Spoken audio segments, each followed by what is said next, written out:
Muito bem, meus amigos do Arena Esportiva, estamos de volta para tratar de um tema importantíssimo. A CBF, a FIFA e a Confederação Sul-Americana, elas programaram, definiram um protocolo médico. E o Departamento de Competições da CBF tem denunciado os clubes, jogadores, membros de comissões técnicas que têm sido punidos pelo Superior Tribunal pelo não cumprimento deste protocolo médico. Doutor Silvio, agora nesta segunda parte, quero abrir com o senhor. O Santos Futebol Clube tem 11 jogadores infectados, dentre os 11 membros da comissão técnica. E aquele que mais preocupa, que graças a Deus já foi para o quarto, estava numa semi-intensiva, o técnico Cuca, de 57 anos, cardiopata, e que já iniciou a fisioterapia motora, fisioterapia respiratória. Doutor Silvio, este exemplo do Santos, dos 20 clubes da Série A, 13, nada mais do que 13, mais da metade, já apresentam atletas com o Covid-19. Essa preocupação com o técnico do Santos, digo também do próprio técnico do Curitiba, que também está infectado, com 7 atletas também infectados, doutor Silvio. Aquilo que a gente falou na nossa primeira parte desse seu programa, muito oportuno, por sinal. É uma doença onde a contagiosidade é a regra. Então, veja bem, uma pessoa infectada num grupo, ela transmite o vírus para várias pessoas desse grupo. Você se recorda muito bem que o nosso clube aqui do Rio, Flamengo, né? Ele teve vários jogadores infectados quando ele começou a jornada dele na Libertadores deste ano. Então, é complicado porque um pegou. E aquilo que eu falo, para você pegar é um descuido. É você ir para a night, como muitos jogadores vão, sem os cuidados necessários de proteção. Evitar as aglomerações. Eu me recordo que, na época, então, presidente do Cremerge, esse clube ele quis iniciar os treinamentos antes daquilo que era recomendado pelas autoridades da saúde. E iniciaram. Iniciaram porque tinha um protocolo que, segundo o diretor médico desse clube, era absolutamente perfeito. Eu imagino a cara dele, né? Se é que ele deve ter alguma cara, porque o protocolo perfeito dele provocou doença nele próprio. Não existe protocolo perfeito para essa doença, né? É uma insanidade. A verdade é essa. O que a gente tem que ter é que o distanciamento é necessário. O que os jogadores precisavam entender é que, da mesma forma que o nosso amigo Luiz Ribeiro falou, o futebol é o esporte nacional. O jogador de futebol ele é modelo de comportamento para muitas crianças e adolescentes. Quem é que não sonha ser o Gabigol? Quem é que não sonha ser um Bruno Henrique? Quem é que não sonha ser um jogador de fama no futuro? E, evidentemente, que aquilo que aquele jogador faz, desde o corte de cabelo até o tipo de roupa que ele usa, passa a ser modelo para essa criança. Se ele não usa máscara, por que eu vou ter que usar? Ah, porque o doutor Silvio falou. Quem é doutor Silvio? Eu não conheço. Então, é isso que eles deveriam entender. Por serem modelos para a nossa juventude, mais do que qualquer outra pessoa, eles deveriam ser o nosso melhor exemplo para divulgar um comportamento que, por mais desagradável que seja, Rui, você me conhece muito bem, italianão latino. Como a gente gosta de se abraçar, de se apertar, de se aproximar, de falar ao pé do ouvido, não podemos. A gente tem que manter esse distanciamento por uma questão chamada segurança e, acima de tudo, respeito. Respeito para com a tua vida, respeito para com a vida daqueles que estão mais próximos da tua própria família. E o exemplo dos times de futebol, por mais triste que seja, exemplifica muito bem aquilo que a gente quer falar. Quando a gente tem um jogador infectado, a gente passa a ter 11, 12, 15, 18, 20, 22. Por quê? Porque eles estão num grupamento de treino, todos juntos e misturados. Eu preciso estar perto de alguém infectado, cerca de 10 a 15 minutos, para que aquela pessoa, com absoluto 100%, me passe o vírus. E eu posso desenvolver ou não sintomas. E, geralmente, desenvolvem sintomas mais graves os grupos de risco, como é o caso do Cuca, como é o caso do seu amigo aqui, que é o grupo de risco de nós três, você sabe. Pois é, doutor Silvio, não é mole, não. É realmente complicado. Ô, Luiz, nesses jogos das eliminatórias, a FIFA, para que conseguisse liberar os atletas da Europa, porque os clubes europeus não estavam querendo liberar jogadores aqui para a América do Sul, em especial para o Brasil, que é o país da América do Sul, o segundo do mundo em contaminação e também em mortes, onde é liderado somente pelos Estados Unidos. teve que se fazer acordos com os clubes. E dentre os acordos, que os atletas não tivessem contato com jornalistas e torcedores. E assim tem sido nesses jogos de eliminatórias. Os jogadores chegam, eles fazem os testes do Covid, ficam concentrados em Teresópolis, na Granja Comari, a imprensa não tem qualquer contato, muito menos os torcedores não entram, mas mesmo assim jogadores foram infectados, como o Militão. Éder Militão pegou o coronavírus e mais 2 atletas da seleção brasileira que também foram cortados. Ô Luiz, mesmo com todo esse protocolo que as seleções aqui da América do Sul têm cumprido à risca, se mostra que é realmente difícil se evitar esse contágio, Luiz Ribeiro? O doutor Silvio já falou sobre o tema, o Rui, e os médicos falam que essa doença ela vai agir de maneira individual. Você não vai ter uma resposta. Você não sabe porque que o Militão pegou e o outro não pegou. É muito individualizado. O risco é muito grande. Mas acho que o protocolo de lá é melhor do que daqui por uma questão de consciência. O jogador sai daqui e ganha consciência tática, consciência de organização dentro do campo, fora do campo. É claro que eles também exigiriam um protocolo rígido para aqui, para o país, que é um laboratório, lamentavelmente, de observadores no mundo todo, o que acontece no Brasil. Até as vacinas estão sendo testadas aqui por conta do tamanho do problema que nós estamos enfrentando. Os testes estão sendo feitos aqui, nós somos laboratórios para o mundo. Mas eu queria pegar um outro aspecto. Eu acho que a CBF, o doutor Silvio falou na responsabilidade que o futebol tem, ela poderia passar mensagem não através dos jogadores, mas de faixas. Ela poderia fazer uma campanha de responsabilidade social na entrada, falando do risco, do contágio, mantendo o distanciamento. Eu não vejo nada disso. Você conhece alguma mensagem quando joga a seleção brasileira ou o Campeonato Brasileiro? Não. Se faz 1 minuto de silêncio pelas mortes, que deve fazer. Eu acho que esse é um bom movimento. Mas poderia colocar uma faixa toda hora no campo, alertando as pessoas para o distanciamento. Então, acho que nós estamos desperdiçando, mais uma vez, com o futebol, que é a maior vitrine do país, mais do que novela, mais do que qualquer outro evento, uma grande oportunidade de esclarecer a população. Mas concordo com você. É claro que o protocolo europeu é muito superior ao nosso, não tem dúvida, pela própria consciência que o atleta ganha quando sai aqui da América do Sul ou da América Latina e chega na Europa. Ele é convidado a se conscientizar, dentre isso, dos protocolos que são estabelecidos. Doutor Silvio, um ex-bicampeão mundial pelo Santos, 62 e 63, seleção brasileira, companheiro eterno de Pelé, falo de Pepe, 85 anos. Ele também testou positivo para o Covid-19. O Santos com 11 jogadores, com Cuca, membros da comissão técnica, e um ídolo como Pelé, também Pepe, aos 85 anos. O bom que o Pepe ele está internado, mas ele mesmo disse, estou bem, estou tranquilo, mas está internado por prevenção pelos 85 anos que tem, doutor Silvio. O risco de mortalidade a partir dos 65 anos de idade, e o nosso querido Pepe, a bomba lá do nosso Santos, né? Aquela perna esquerda fantástica. A única vantagem da carteira de identidade ter amarelado é que eu me lembro das faltas batidas pelo Pepe, que era o canhão da Vila Belmiro. É verdade. E realmente é com saudade que eu me lembro dele, aquele chute fantástico. Falo muito do Rivelino, realmente o Rivelino é uma senhora bomba de perna esquerda, mas eu arrisco dizer que a do Pepe era mais forte ainda. Ele é um cara que sempre teve hábitos de vida muito saudável, e acredito que esses hábitos saudáveis devem estar agora contribuindo para diminuir um pouco o risco dele. Porém, aos 85 anos de idade, estar com a Covid, todo cuidado é pouco. Ele tem que ficar sob observação, porque o agravamento dessa doença ocorre de forma muito rápida. Então, o indivíduo não está aparentemente bem. Existe uma coisa que a gente está conhecendo agora, que é a hipóxia alegre, rapid hypoxia, em inglês. É um indivíduo que vai baixando gradativamente os níveis de oxigenação do sangue sem apresentar os sintomas característicos daquele cansaço da falta de ar.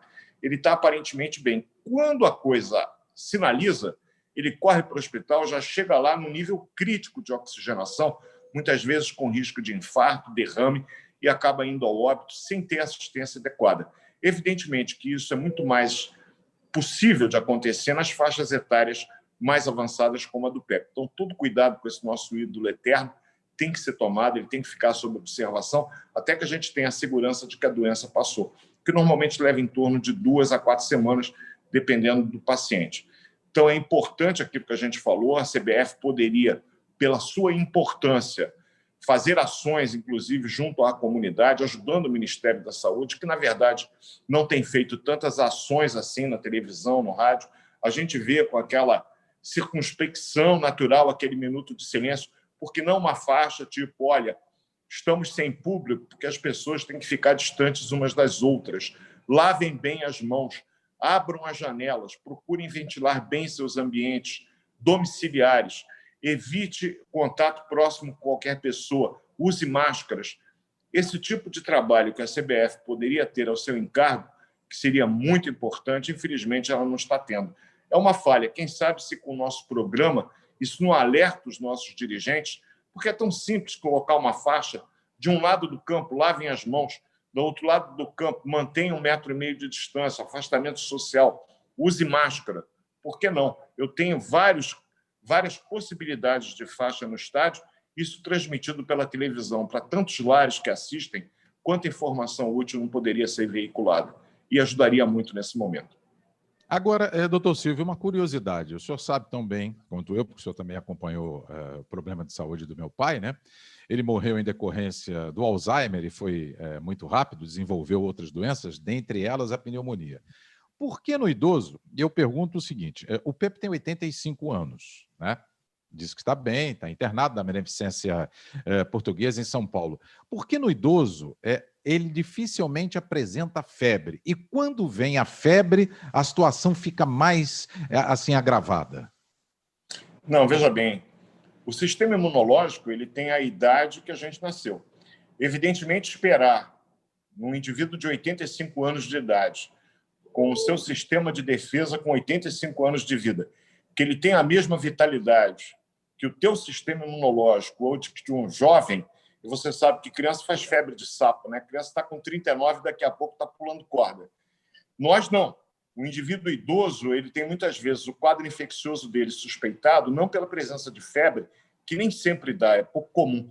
É mais a mudança de comportamento. Se o teu vovô, a tua vovó em casa não quer comer, fica irritado, muda o comportamento dele, opa, algo cheira podre no reino da Dinamarca. Deve ter algum problema, uma infecção urinária, que é tanto comum no homem quanto na mulher a partir de uma determinada idade. Pode ter uma pneumonia. Por quê? Porque a parte respiratória é muito comum, até porque muitas vezes nós perdemos ao longo da vida o reflexo da deglutição. Você sabe que quando nós engolimos saliva ou qualquer alimento, existe um movimento automático que a nossa glote, que é a passagem para o aparelho respiratório, ela tem uma válvula que ela fecha. Esse movimento de fechamento da válvula, que é algo absolutamente automático, ele, com o passar dos anos, ele é perdido muitas vezes, de tal modo que aquele grão de arroz, ao invés de ir para o estômago, ele vai para dentro do pulmão, provocando uma broncoaspiração. E isso é uma causa de pneumonia grave nos idosos. Então, a gente isso aconteceu com meu pai, doutor Silvio. Isso aconteceu. Meu pai teve 2 vezes pneumonia, né? E uma delas é essa pneumonia química, em função da comida, por causa do Alzheimer. É a síndrome de broncoaspiração. E aproveitando aquilo que o querido Luiz falou há pouco, as pessoas, não sei por que razão, na verdade a gente sabe, em 1998 ou 99, um médico inglês chamado David Wakefield, ele propagou num periódico médico de grande penetração, The Lancet, que a vacina do sarampo seria a causa do autismo. Ele estabeleceu uma série de critérios e tentou correlacionar a vacinação do sarampo com o autismo. Em cima disso, uma série de pessoas começaram movimentos anti-vacina no mundo inteiro. E o sarampo, que era até então, no início dos anos 2000, uma doença praticamente erradicada do mundo, como a varíola foi, voltou a aparecer graças a esse sujeito que hoje se sabe. Ele fraudou dados porque ele estava sendo financiado por uma empresa que queria colocar no mercado uma outra vacina do sarampo. Você vê a que ponto chega a ambição humana, a maldade humana. Este sujeito, que graças a Deus não é mais meu colega, a Sociedade Médica do Reino Unido caçou, fez muito bem. Ele está respondendo a um processo civil lá pesadíssimo, porque o mal que ele fez e as pessoas que morreram de sarampo, graças a esse sujeito, que é uma coisa abjeta na humanidade, é imensa. A gente teve casos de morte de sarampo, que foram mais de 125 casos só neste ano de 2020. Uma doença evitável com uma vacina que já existe. Então, a gente está numa ansiedade muito grande, aguardando a vacina da Covid. Existem vacinas hoje disponíveis e que as pessoas não estão tomando. E falando da pneumonia, hoje os postos de saúde já estão disponibilizando a antipneumocócica. E é importante, sim, é muito importante, porque você melhora a tua imunidade exatamente naquela faixa etária onde a nossa imunidade precisa ser melhorada, que é depois de 60 anos de idade. Com certeza. O Luiz Ribeiro, na Série A, 43 jogadores estão infectados. E dos 20 clubes, conforme disse, 13 apresentam atletas e membros de comissões técnicas infectados. 43 jogadores para 20 clubes, na sua opinião, como jornalista, como conhecedor do esporte, é muito ou você esperava menos atletas pelo protocolo que existe, né, em relação à doença? Não é muito. E eles devem ser responsabilizados, porque vamos tirar a Covid, vamos pegar outros aspectos. Quando você vê que o jogador pode sofrer uma lesão, você se preocupa porque o jogador ele deve continuar no time, é titular. Parece que eles não estão com essa preocupação.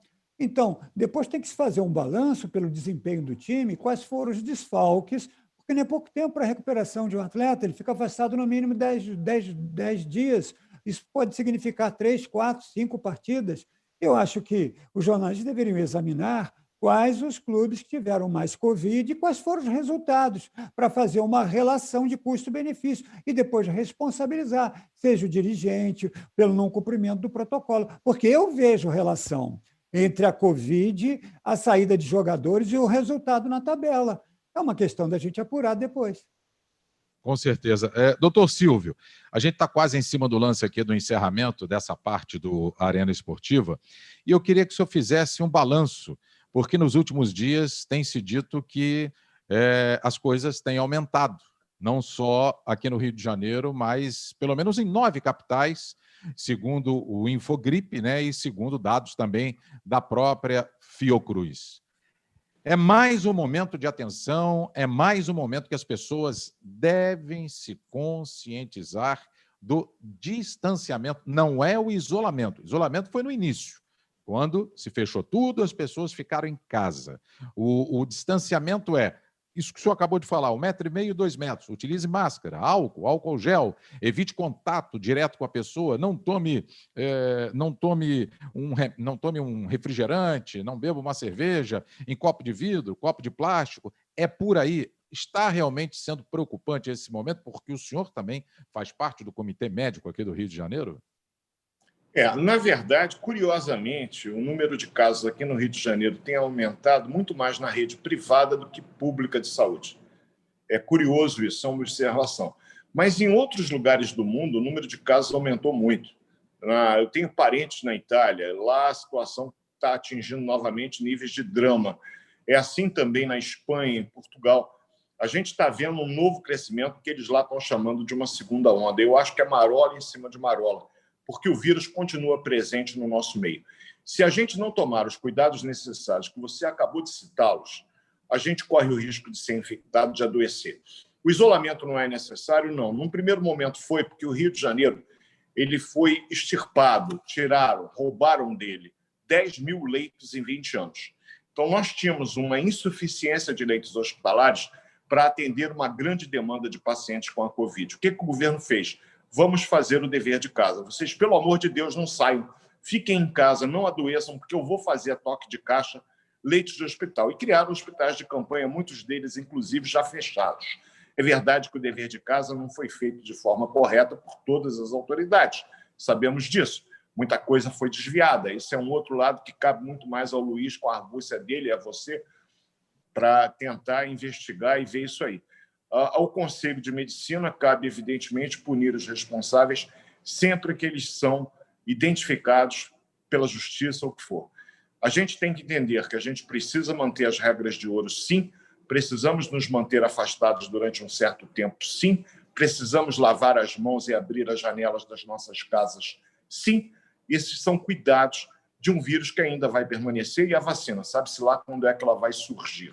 Se ela vai surgir e de que forma ela será administrada.